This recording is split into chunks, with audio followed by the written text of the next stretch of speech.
Hello everyone and welcome to my little corner of the internet. My name is Michael and I'm bitten by a radioactive book.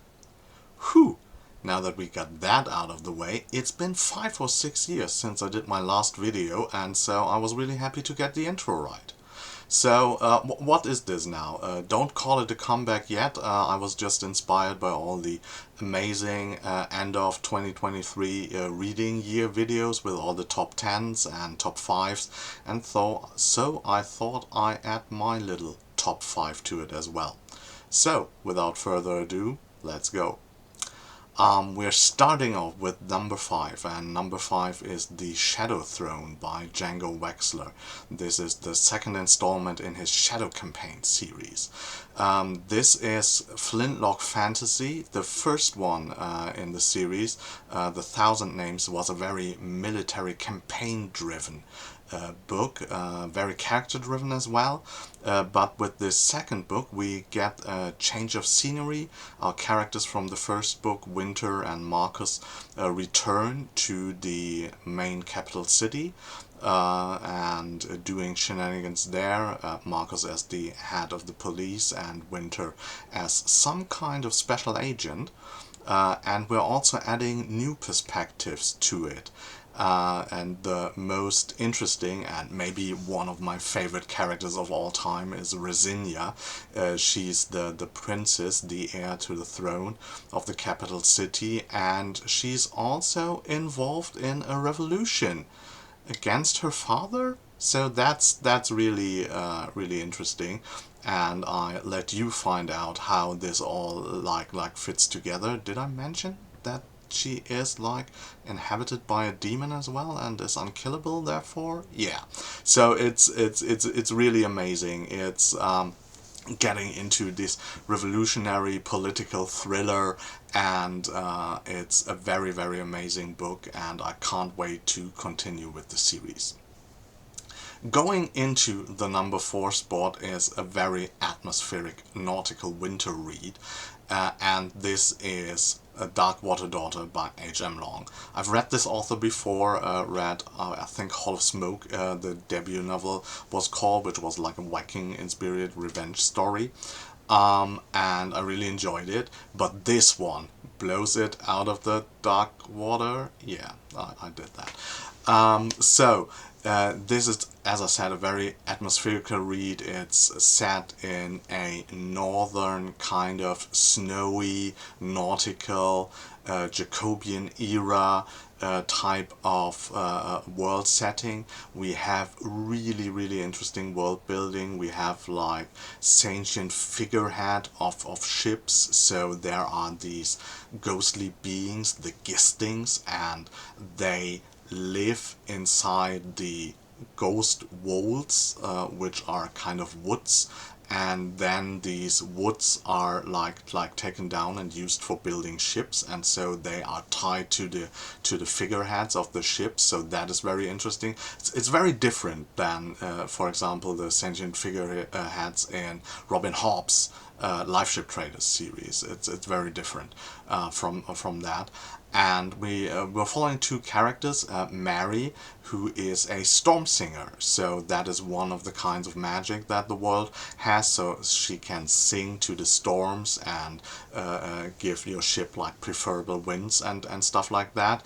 She is not really good at that, although she should be like very powerful, and why we find out, of course, during the narrative of the book. And the other perspective is Samuel, and he is the second officer of the ship Heart, and he is a pirate hunter.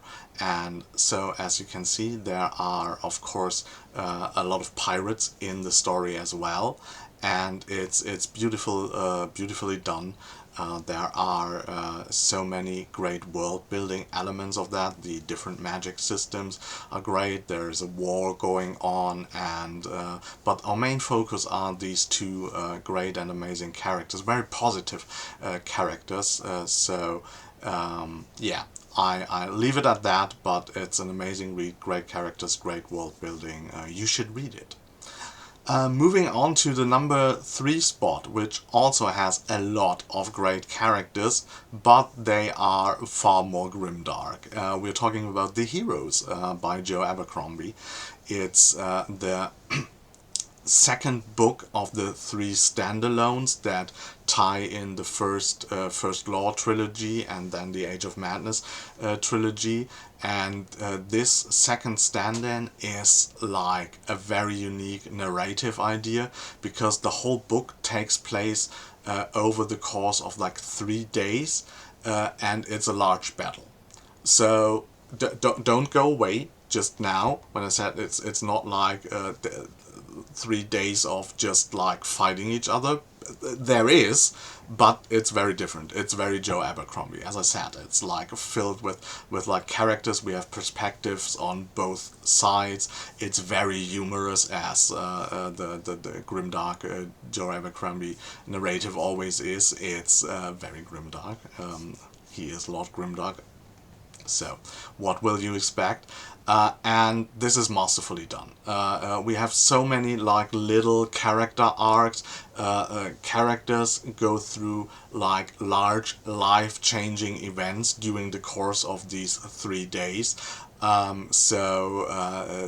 is a lot of tropes in it that are like turned around on their heads, and it's a really enjoyable experience. Probably the book I love the most during this day, and it's a remarkable read. So, speaking of remarkable reads, we are moving on to the number 2 spot, and this is one of the major hitters of this year. It's The Will of the Many by James Islington.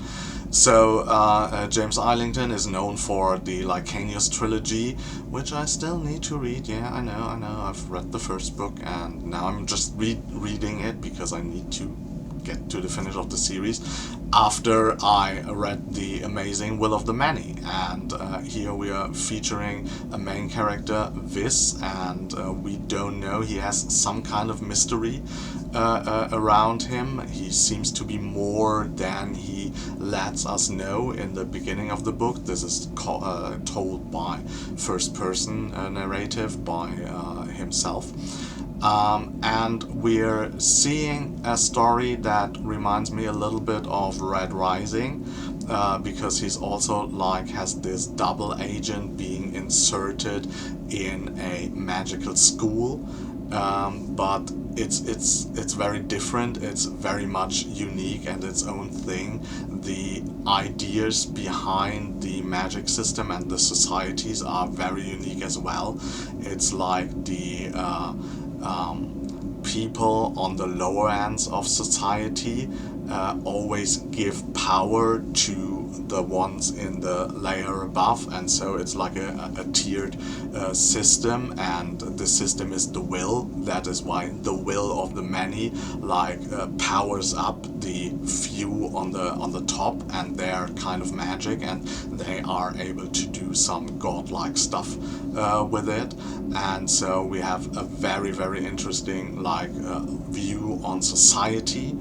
In this book we have a very character-driven like story and journey of Wiz, the main character, with lots of like plot twists, very well placed, very interesting pacing. It might be a little bit more slow in the beginning. It takes a lot of time actually to get to the magical school, because there's like training involved before, and it takes the time that it needs, and it's doing this very well. And of course we have to talk about something that we are not going to talk about. It's the ending, and it's the epilogue, and if you know, you know, and if not, you should read it, and then you immediately know, and you need to have book 2 now, like right now, like yesterday now, and you need to talk about it. And so please talk to me about it. I need to talk to people to talk to. It's so good. So yeah, so having said that, what tops this in my personal opinion, and that is The Tyranny of Faith by Richard Swan. Richard Swan, I think, is a debut author, and I've read The Justice of Kings, the first book in his trilogy, as well this year. This would have made the list as well, but I only wanted to include one book of each series. And so with Tyranny of Faith and Justice of Kings, we get like another very interesting narrative approach, because the story is told in first person by Helena, and Helena is like the assistant to Wonderwald, and Wonderwald is a justice, and a justice is he's traveling around in the kingdom, going into villages, and then people can come and take their complaints to him, and he judges them. He's also some kind of investigator for like murders, and this is pretty much how we get used to know the world, the plots, and the characters within the first book. And in the second book, a little bit like in The Shadow Throne by Django Wexler, we expand on that.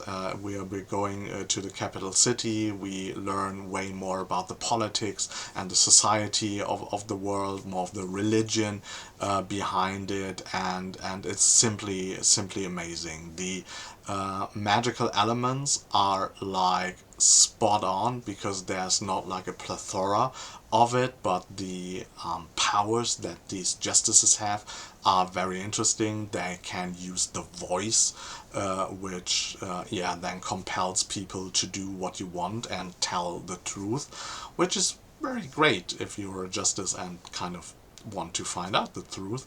And they also dabble in some kind of necromantic magic, where they can raise the dead for a little while to talk to them and get information out of them. And these elements are like very well placed and very well balanced during the course of the series so far, and it's such a great and amazing world to be in. Wonderwald is a very like eccentric, emotional, then very rational character on the other hand, and with like seeing all of this being through the lens of Helena, we get like two main protagonists for the price of one, and that is done really well. So this is highly recommended, and the next book in the series, like the third and final volume, coming out at the start of February, and I will be there for it. So these are 5 top reads for me of 2023. Please leave me your top 5 reads if you want to. Comment, talk to me about The Will of the Many, of course, and let's see if this is a great book to come back for me, or if it's just a one-shot. We'll see. The jury is still out there. So I hope you have a great new reading year in 2024, and maybe we see each other here. Goodbye, and I hope that you get bitten by a really good book too.